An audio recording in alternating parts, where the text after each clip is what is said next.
Jungle. The large American GCC. The person who is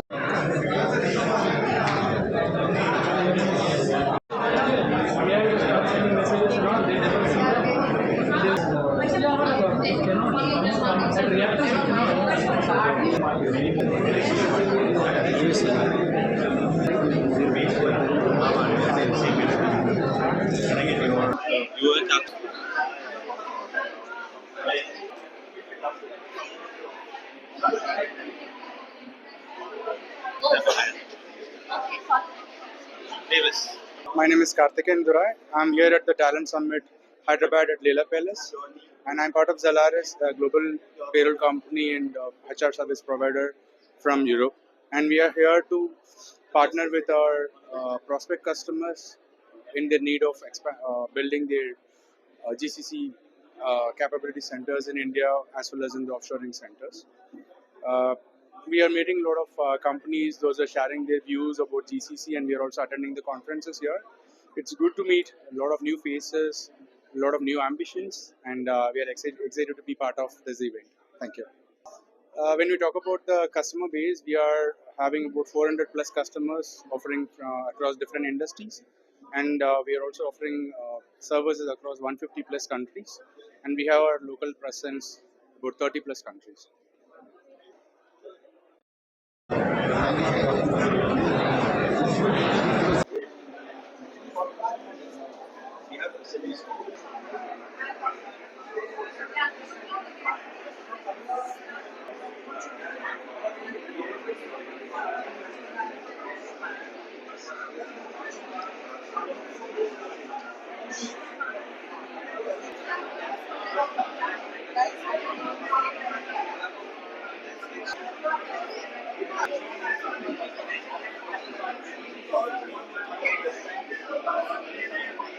Name is Kamal and I'm representing GoFluent. GoFluent is a language learning and assessment company. We are based out of Geneva and we have offices across the globe. GoFluent help enterprises with English and other languages training, also helping them with hiring people with proficiency in English and other languages. We have been in this business for more than 25 years, and we partner with pretty big and large organizations including Amazon, Teleperformance, Accenture, CGI, EY, and likes of 40% of Fortune 500 companies. So if you have a requirement for language learning and assessment, would be happy to connect. Thank you.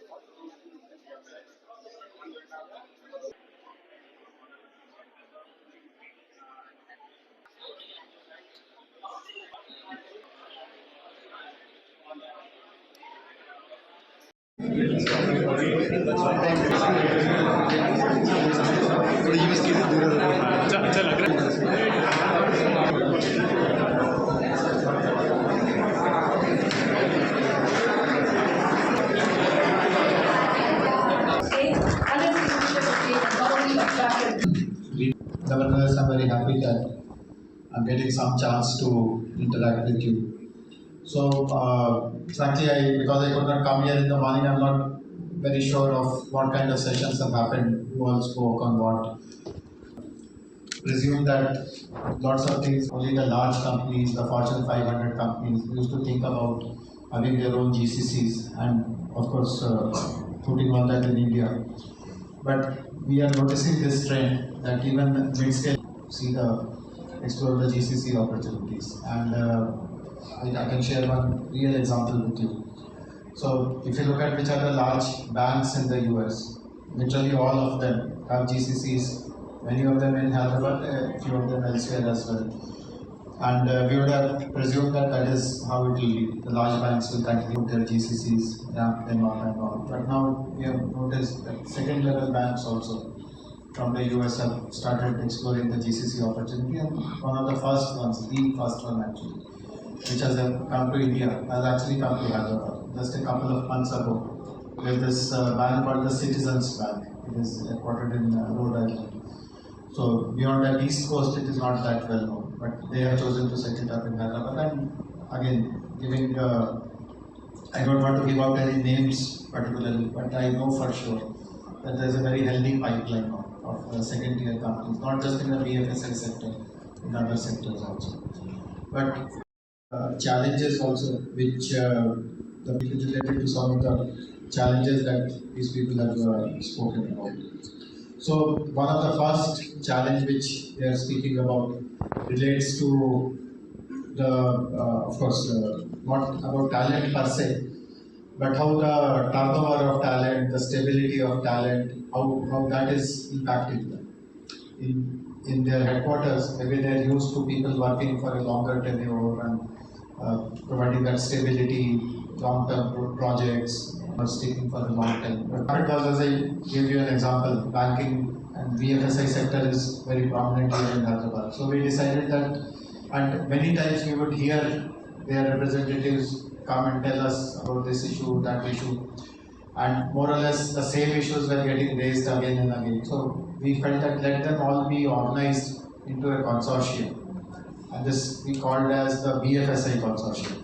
And the expectation was that as a consortium, let them decide what are the common challenges, pressures whom they recruit from colleges, etc. They don't have any background in the financial sector. They know their coding, they know their cyber security and all that, but they don't have any clue about accounts and financial management and actuarials and stuff like that. But the reality is that almost 1/3 of the jobs are going to this sector. So they commented that we take people, but then we spend lots of time in teaching all these basics of finance and accounts, etc.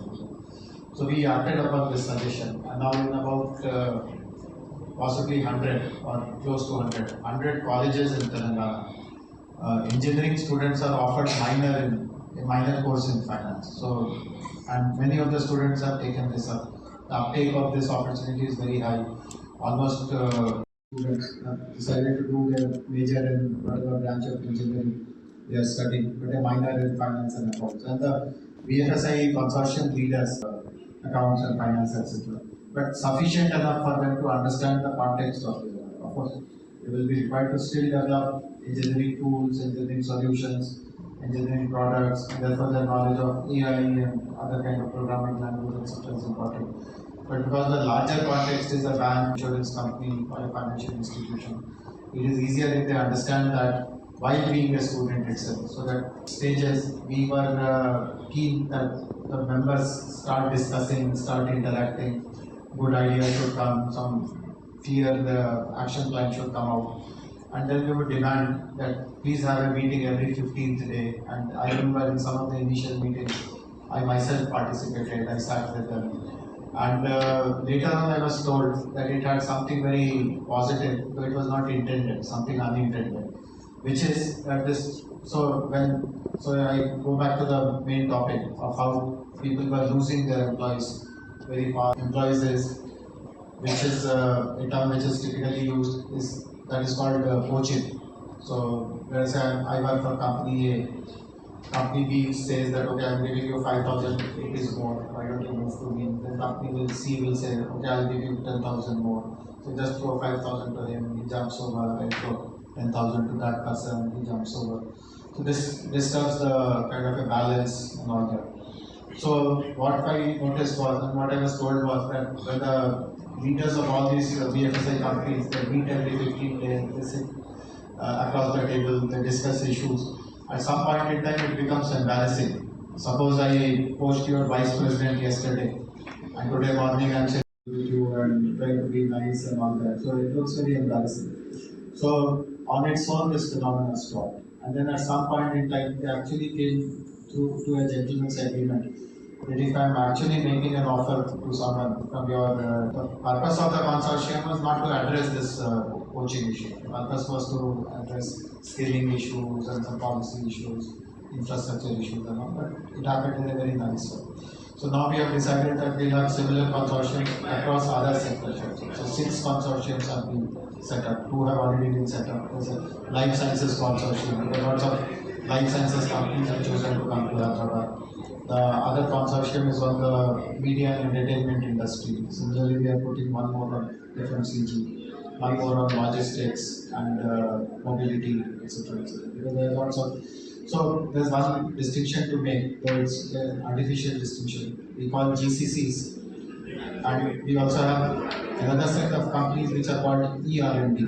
So they do their engineering R&D work. But gradually the distinction is kind of blurring. GCC is also doing lots of product development. The belief earlier was the GCCs will be doing only low-end kind of work, but that has changed rapidly. GCCs are also doing what is called as value capture, value creation, development of tools, etc., etc. And ER&D companies also. One of the best examples is Uber. They realize that in India, particularly in Hyderabad, the talent is high, talent is disciplined, talent comes at a much lower cost, and the responsibility towards deliverables on timelines, etc., is very high. So they have started shifting many of their other works also. Same is true of Apple. So many such examples. So this distinction is getting blurred. But regardless of whether you are a GCC or a ER&D company, in which we want them to really maximize their opportunity in India and also in Hyderabad. So I mentioned about talent, I mentioned about skills, where else? The headquarters are largely in the US, because in Hyderabad, majority of the GCC companies have origins in the US. So there are two things which companies comment about. In the US, and some of you who work for American companies or who have studied in the US or who have familiarity with the ways of working there, the culture is far more collaborative. So people actually, the assignments right from in India, as you know, the educational system is far more competitive. Every parent wants their child to be the topper, and therefore, for that sake of competition, because it's all once we grow up, we realize that all that has been totally kind of unnecessary. It's all fake. It's all completely saps your energy if you are in that rat race. But as a child or as a parent, sometimes we don't see all the kind of a bigger picture, and we kind of inflict this kind of a scenario on the children. But one negative thing which happens is that they become very individualistic. They won't share their notes. Everyone wants to be the topper and things like that. So this is a vast cultural difference. We don't notice these things, but when it comes to delivering projects, handling millions of dollars worth of assignments, etc., if you're still insular, if you're still individualistic, you don't share, you don't encourage, and more than anything else, again, it's a cultural thing, that you don't accept your deficiencies. It's not that everyone is perfect human being. You may be good at some things, but obviously there will be many things which you will not be good at. So how do you find all the other colleges which are run by the state? We have decided that students, when they are getting ready to get into placements and they come into their final year, so to say, we will run a very strong finishing program. Normally the finishing program earlier, it's not that government has not run finishing program. We have an institution called TASK, Telangana Academy for Skills and Knowledge. The programs of TASK used to run, have been running for the last 10 years plus, but the focus was more either on tech skills or under the name of finishing, mostly language skills were taught, because obviously many of you would understand people who don't have native English speaking background or come from a rural kind of a background, their command over language or vocabulary, their fluency in speaking will be limited. But in a global kind of a scenario, this will be seen as a kind of a deficiency. So how do you improve his English skills? But now we have decided that while that is important, that should continue. Something else also should be added. And one of the important component which is getting added is how to collaborate as a team. And many of you would know this and you would understand this, that some of these things you can't teach or impart as a lecture kind of thing. If I lecture to you that be a good team player, we will with every make that component much more experiential. How do you actually do some activities, some exercises to understand the value of working as a team against working as an individual, and how to improve yourself and so on. So that is again an issue which has been flagged, and as a government we have been very agile in addressing that. And then there are a few other issues also. I'm mindful of the clock. I was told that we have to leave 5 minutes for Q&A. We are at 5 minutes 35 seconds. Now 33 seconds. Now 31 seconds. In 30 seconds, whatever I can say, I will say. And then to respect Denisa, who is watching me from there, we'll leave 5 minutes for Q&A. So in the last, we wasted lots of time just to look at the watch and get a preamble. Literally, I have just 10 seconds. So, but in the last 10 seconds, one very important thing which again the companies speak about is that while India offers lots of advantages, the talent is there, the caliber of the talent, the infrastructure, good quality commercial things, government supporting them through incentives and various kinds of things. What else can we do to make the India deal far more attractive? It is already India is already considered to be a very attractive destination. But what else can we do to make things far more attractive? So in Telangana, we have actually done 3 years. We have really been the kind of line Gurgaon, Pune, the other cities with whom we compete for GCCs. So one is that we have created a playbook, particularly for those companies who do not have any footprint in India. If they have to start a GCC also, lots of compliance, lots of paperwork, even basic things like how do you open a bank account, how do you get a tax number, how do you register a company, lots of paperwork, lots of compliance is required. So in Telangana, we have set up a small team and created a playbook which actually does all these things for you. So if a company tells that this is the first time I'm coming into India, guide me on what are the next 10 steps, we have a playbook ready. And more than that, we are willing to implement that playbook for you. Some of the companies will still say that, no, I want to work with a Deloitte, be much faster than a, because they are, for them it's like a taxi meter. The longer the meter clicks, the longer the money. For us, we are not like a taxi or anything. We are quick service kind of people. So, we obviously there is no delay in whatever we do. And the third and the most important thing is that we don't charge anything. It's a free service. So this is here that nothing will be off the table. Whatever help you require. If you require help in compliance and registering a company or scaling or talent or finishing, we will do it all that in a routine way. But if your expectations are beyond that also, we'll be happy to help you. And I can give you a live example. This is actually going on. This is a thing. I must have mentioned this in some other conference of this kind. That anything that you require help with, the government is willing to help you. And this gentleman called me yesterday, and he told me that my son wrote that MSET exam. His rank is 40,000, but he still wants to get a seat in CBIT or somewhere in computer science. So can you help? And because I have committed in an earlier occasion that everything is doable in the government, I actually told them that I'll get the seat for you. So that is the assurance we give, that nothing is off the table. If you want admissions, if you want there is one other example which I gave, which is a kind of funny example. I mean, the clock is moving backward. This is not a great example, but still I'll share this example to prove the point that government actually can do everything for you. So this happened a few months ago, before around the Christmas time. I was sitting at home and late in the night, almost around 11. But I didn't tell him that please don't do these kind of things. You are looked up as a tech leader. Please be cautious about these kind of things. So I did notice that the person must have done it through ignorance and not let him be. So instantly he was released. So I'm not giving this example to suggest that you also drink, you be reckless, and we can help you. I mean, these are one-off kind of things. But the point I'm trying to make is that when I say that nothing is off the table, really nothing is off the table.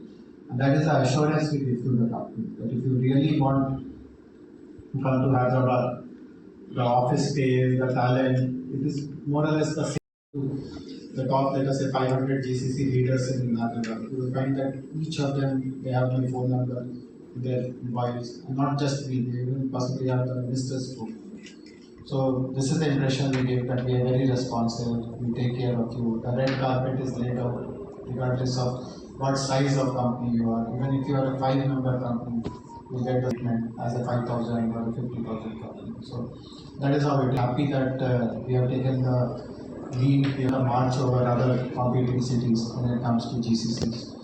And I do hope that the momentum remains like this, the momentum continues like this. So thank you very much. These are some of the things which I Indian familiarity to reach out and all, with which we are really struggling.